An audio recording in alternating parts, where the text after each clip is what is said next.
আসসালামু আলাইকুম। আমি মোমেনার দিন কাউ থেকে মোমেনা বলছি। আপনারা সবাই কেমন আছেন? আলহামদুলিল্লাহ, আমরাও সবাই ভালো আছি। আপনার পৃথিবীর যে প্রান্ত থেকে আমার ভিডিওগুলো দেখতেছেন তাদেরকে জানাই অসংখ্য অসংখ্য ধন্যবাদ। আপনাদের মাঝে আমাকে হাজির করছে তার জন্য শুকরিয়া। আলহামদুলিল্লাহ আলহামদুলিল্লাহ। ছেলের বউ আসতেছে। লাইফ মাছ আনছি, দিল্লিতে দুটো রাখা দিচ্ছি। তারপরে তো খাসির মাংসটা রান্না করে রাখছি, কবুতরটা রান্না করে রাখছি। আজকে এখন মুগডাল রান্না করলে আমি চাই আমার কাজ শেষ হওয়ার পরে যেন তারা আইয়ে। আমার যে কোনো মেহমান আসলে আমি তোমার যদি কাজ শেষ না করলে দেরি করে আসুক, আমি ফোনও দিই না তারা কোথায় কোন জায়গার মধ্যে আসে কাজকে দিলে। আসলে একটু কথা বলতে হয়, রাইট? এখানে একটু মুগডাল বসাইছি। আমার ছোট বইনে জানেন কোনো কিছু খায় না, এত বাঁচে অথচ তারই দুনিয়ার অসুখ জানেন।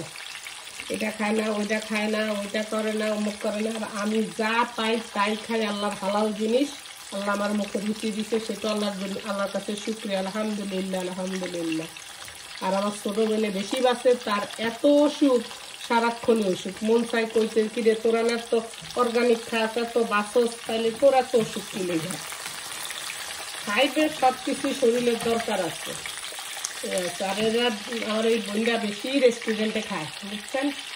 রেস্টুরেন্টে কি আপনার ফ্রেশ জিনিস, এই যে আপনার সুলতান ডাইনিং আর কত জায়গা এগুলি ধরা খাইতেছে, খাইতেছে, বাসি পচা দিতেছে। প্লিজ ঘরের জিনিসটা হাইজিন মুক্ত, ভালো, ফ্রেশ, তাই না? আর এখানে আমি কোন আপনি সবাই আমরা একটু আগের দিন একটু করে রাখি, নাহলে কাজের মানুষ না, একটু মানুষের সাথে একটু কথা বলতে হয়। আমার তো আমার হাজবেন্ড আর ছেলে ওরা কোনো কাজ পারে না যে একটা কাজ নিজের মতো করবে বা কিছু,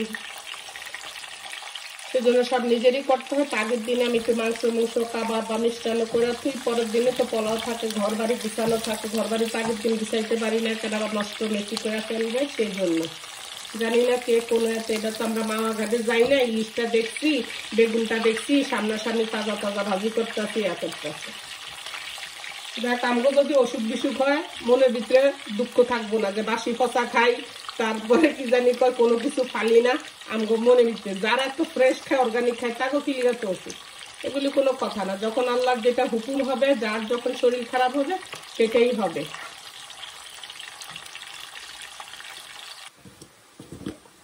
এখানে একটু ঘন্ট করব পেঁপে।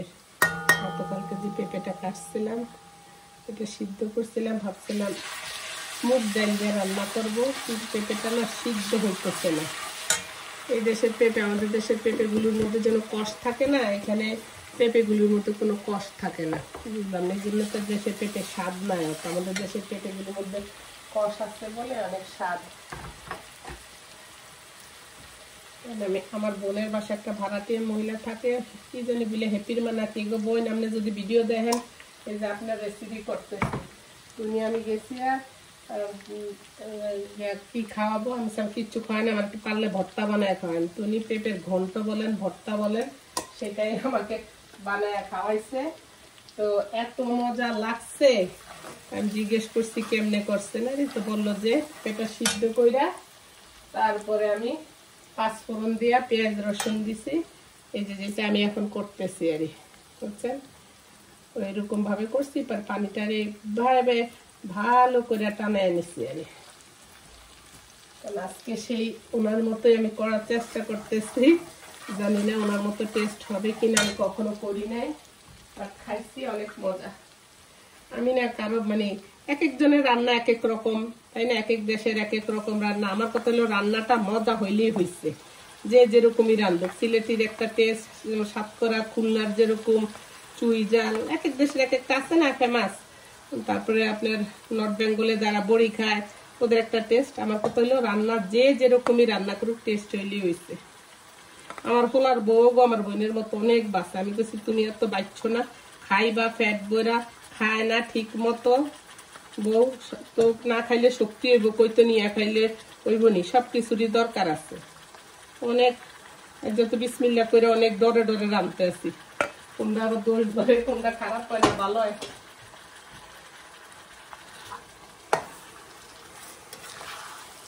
এই পেঁপেটারে এখন আপনি একদম পানি শুকাইতে শুকাইতে তারপরে একদম ভর্তা টাইপের মতো হয়ে যায় ঘরে।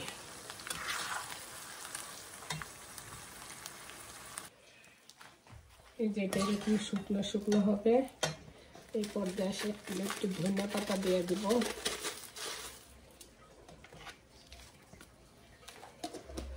আর দিব একটু পোড়ামরিচটা আস্ত রাখি।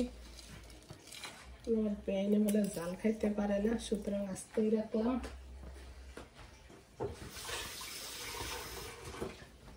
এই চলো হালিম হয়ে গেছে, বাগার দিয়ে লাইছি, দেখাইতে পারি নাই, দেখাইতে গেলে অনেক বড় হয়ে যায়। যাই হোক ওরা আসতেছে, আসলে ওদের সাথে দেখা হবে, কথা হবে ইফতারে ইনশাল্লাহ।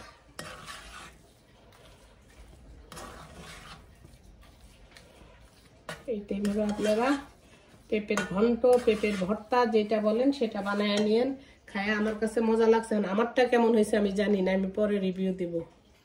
এই যা পুরো হালিম রান্না হয়ে গেছে। আর এখানে আপনার মাছ ভাজি, সরপটি মাছ ভাজি হয়ে গেছে বললিকা। আমরা ছোলা খাই না, তারপর বেনেলে একটু ছোলা ভুনা করে নিলাম। এখানে আপনার পেঁপের ঘন্ট ভর্তা, যেটা কোন এটা একটা মিক্সড ভর্তা। ওই দিন রাখি ব্লগের ভিতরে দেখি 12 জাতের তরকারি লিয়ে ভর্তা বানাইছে, আমিও 12 জাতের জিনিস দিয়ে একটু ভর্তা বানাইছি। তো দুধ চুলার মধ্যে আপনার খাসির মাংসটা বসাইছি, আর আপনার কি জানি বলে ডাল বসাইছি, ডাল বাগার দিছি। জি এই আরই আসুক দেরি কইরা, বুঝছেন? এই ফাঁকে আমি কাম করে এলাম, এখনো ফোন দিই না তোমরা কোথায় কোন জায়গার মধ্যে। আর আপনার কাছে ভিক্ষা চাইতেও সময় পাই নাই। ঠিক আছে, বুঝা নিয়ে আমি কি বলতেছি। অনেক কিছু পেটিস রেডি করে ফেলছি, তার উপরে বাটার আর একটু ডিমের লেয়ার দিয়ে দিতেছি। ওভেনও গরমে দিয়ে দিছি, ইনশাল্লাহ তার আসার আগে আগে হয়ে যাবে। ভাজা পোড়াগুলোও নামিয়ে নিচ্ছি, যা যা ভাজবো। যখন গেস্ট আসে দেরি করে আসুক আমার কাজগুলো সারি।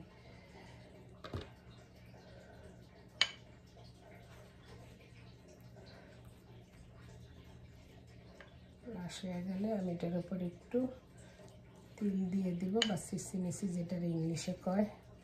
আমি এগুলিকে কত ইংলিশ শিখতেছি, কারণ 2 দিন পরে সেলিব্রিটি হয়ে যাবো তো ইনশাল্লাহ। তখন তো ইংলিশে কথা বলতে হবে, এই জন্য প্র্যাকটিস করতেছে। কি আপুরা আমারে করবেন না ইনশাল্লাহ? কন আপনারা এমন ছোট ছোট কইরা আমারে লাইক করতেছেন।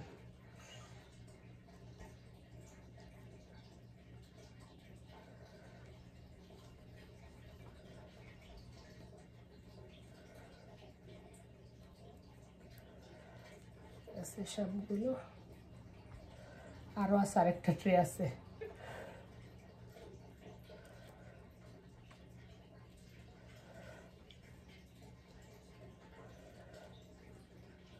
ইফতারি বেশি বানাবো না, মানে গইনা গইনা ইফতারি অনেক আইটেমই বানাবো, বাট গনে গনে সব আইটেম থেকে যেন টাচ করে। উপর দিয়ে দিব, দেখতেও সুন্দর, খেতেও মজা হবে। তিলটা আমার স্বাস্থ্যের লেগে ভালো হয়ে গেল। যাইগুলি এখন ওভেনে দিয়ে দেই। দেখি আমার এর কি অবস্থা। পেটিসের হইতেছে, পেটিস দেখছেন কি সুন্দর ফ্লাফি হয়ে গেছে, দোকানের থেকে সুন্দর মাশাল্লাহ। এই যে এখানে আমার পুরীর ইয়াগুলো করে নিচ্ছি, এখন বেলা দিমো আরই। দোয়া করেন, তাদেরকেও একটা ফোন দিই, তারা কোথায় কোন অবস্থার মধ্যে আছে। আমরা বেশি বেশি করে যেন তওবা করি, আস্তাগফিরুল্লাহ পড়ি, নিজের ভুল ভ্রান্তি নিজেই জানি, কি দোষ করছি, কি গুণ করছি। আল্লাহর কাছে আমরা এখনই মাপ চাবো। এটা রহমতের মাস, বরকতের মাস। আল্লাহ যেন আমাদের সবাই গুনাহ খাতাগুলো মাফ করে দিয়ে আমরা যেন সঠিক সুন্দর সরল পথে যেন চলতে পারি। আল্লাহ যেন আমাদের ইমানের সহিত মৃত্যু দেয়, যতদিন হায়াত রাখছে আল্লাহ দুনিয়াতে, সবাই সবার জন্য দোয়া করেন। আমার কোনো কথাতে যদি কোনো কারো কষ্ট দিয়ে থাকি মনে, আমাকে ক্ষমা করে দিবেন প্লিজ। আমার যদি কোনো কথাতে সত্যি আমার মনের থেকে আপনাদের জন্য অনেক অনেক দোয়া রইল, ভালোবাসা রইল। আপনারা প্লিজ আমাকে সাপোর্ট করেন এভাবে। আল্লাহ হাফেজ এখনকার জন্য।